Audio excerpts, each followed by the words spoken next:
ग्यारस माता एकादशी माता की कथा। बहुत समय पहले की बात है। एक नगर में एक राजा रहता था जिसकी दो बेटियां थीं। बड़ी बेटी थोड़ी कम सुंदर थी, जबकि छोटी बेटी बहुत रूपवान थी। छोटी बेटी बचपन से ही भगवान विष्णु की भक्त थी और नियमित रूप से एकादशी ग्यारस माता का व्रत रखती थी, जबकि बड़ी बेटी को पूजा पाठ में कोई खास रुचि नहीं थी। एक बार पड़ोसी राज्य का राजकुमार शिकार के लिए उस राज्य में आया।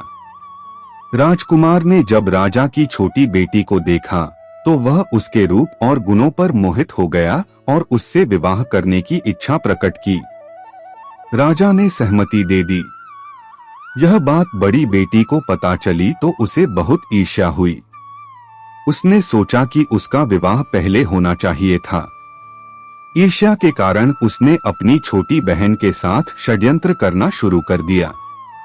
उसने उसे मारने की कई कोशिशें की, जैसे खाने में जहर मिलाना, कुएं में धक्का देना, लेकिन ग्यारस माता की कृपा से छोटी बेटी हर बार बच जाती थी।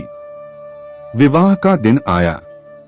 बड़ी बेटी ने छोटी बहन की मूर्छा की योजना बनाई और एक तोते के हार का उपयोग करके छोटी बहन को मूर्छित कर दिया। बड़ी बेटी ने धोखे से खुद राजकुमार से विवाह कर लिया और उसे विदा होकर ससुराल चली गई। छोटी बेटी को ग्यारस माता ने स्वप्न में दर्शन दिए और उसे धैर्य रखने को कहा। छोटी बेटी ने अपनी श्रद्धा बनाए रखी। उधर बड़ी बेटी राजकुमार के महल में रहने लगी। समय बीतने पर छोटी बेटी गर्भवती हुई और उसने एक सुंदर बालक को जन्म दिया। बड़ी बेटी को जब यह पता चला तो उसने फिर ईर्ष्यावश उस बालक के दो टुकड़े कर दिए और एक टुकड़ा चक्की के नीचे और दूसरा पलंग के नीचे छुपा दिया। अगले दिन ग्यारस माता एक गरीब भिखारिन का वेश धारण कर बड़ी बेटी के महल में भिक्षा मांगने आई। बड़ी बेटी ने नौकरों से भिक्षा भिजवानी चाहिए, लेकिन भिखारिन बनी माता ने कहा कि वह महारानी के हाथों से ही भिक्षा लेंगी।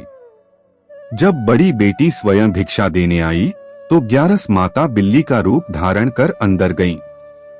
उन्होंने बच्चे के दोनों टुकड़ों को जोड़ा और उसमें प्राण फूंक दिए। बच्चे को लेकर माता वहां से चली गईं। जब राजकुमार को पता चला कि उसका पुत्र जीवित है और ग्यारस माता की कृपा से सुरक्षित है तो वह बहुत प्रसन्न हुआ। उसने ग्यारस माता का धन्यवाद किया।